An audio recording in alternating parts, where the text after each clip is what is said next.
Guys guys হঠাৎ করে আমাদের গরিবের সুন্দরবনে কিং কোবরা চলে এলো কি করে? সকালে উঠেই সাপের মুখ দেখে নিলাম। সারা দিনটা কিভাবে যে কাটবে কি জানি। অনেক দিন থেকে সেরকম ভাবে পাঁচিলের এদিকে যাওয়া হয়নি, তাই আজকে সকালে উঠে এদিকেই আসছিলাম, কিন্তু কিছুদিন আগে বৃষ্টি হওয়ার কারণে পুরো ডুবে গেছে। মালটা ভিডিওতে আসার জন্য বারবার করে আমাকে পেছন থেকে ডাকছিল, তারপর হালকা করে এগিয়ে আসতেই কিসের দেখা পাই দেখো। দাঁড়াও সামনে যাই, এত দূর থেকে ভালোভাবে দেখা যাচ্ছে না। এই যে দেখো অবস্থা, দেখো ঘুরতে বেরিয়েছে। গাইস আমরাও তো যেরকম ঘুরতে বেরো, এদেরও তো ঘোরার ইচ্ছা করে তাই না? কিন্তু ঘরে ঢুকছে কেন? ঘরে তো ঢুকলে প্রবলেম আছে, তাই হালকা করে এদিকে তাড়িয়ে দিলাম। যা মাঠে যাচ্ছে খেলতে, আর এদের অবস্থা দেখো সাপটাকে দেখে।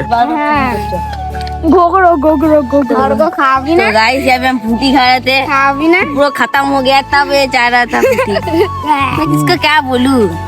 তারপর মানে জ্বালাতনই আলাদা। ক্যামেরা ওপেন থাকলে যা খুশি তাই বলে দিলেই হয়ে গেল। ভাই যখন ভালোবেসে বলেছে তখন আর ডিলিট করে লাভ আছে কি বলো? এর তো অবস্থা খেয়ে দেয়ে কাজ নেই, সারাদিন গেম আর গেম। আমরাও একসময় সারাদিন গেম খেলেছি, কিন্তু এখন আর সেরকম ভালো লাগে না। আসলে গেমটাই তো আগের মতো নাই। তাহলে এখনকার সমাজে মানুষ আগের মতো থাকছে না, ওটা তো একটা গেম, ওটা তো পরিবর্তন হবেই। তারপর আমরা হালকা করে চলে এলাম আমাদের সেই ফেমাস জায়গা গরিবের সুন্দরবন। দেখো রোদের সময় যে গাছটা ছাওয়া দিত, সেই গাছটাই আজকে পড়ে গেছে সেই ঝড়ে। তাহলে এত ঝড় দিয়ে গাছ পড়ে যাচ্ছে, কেউ আমার কোলে এসে পড়ে না। না কিছু না গাইস, বাই বাই, কালকে দেখা হবে আবার।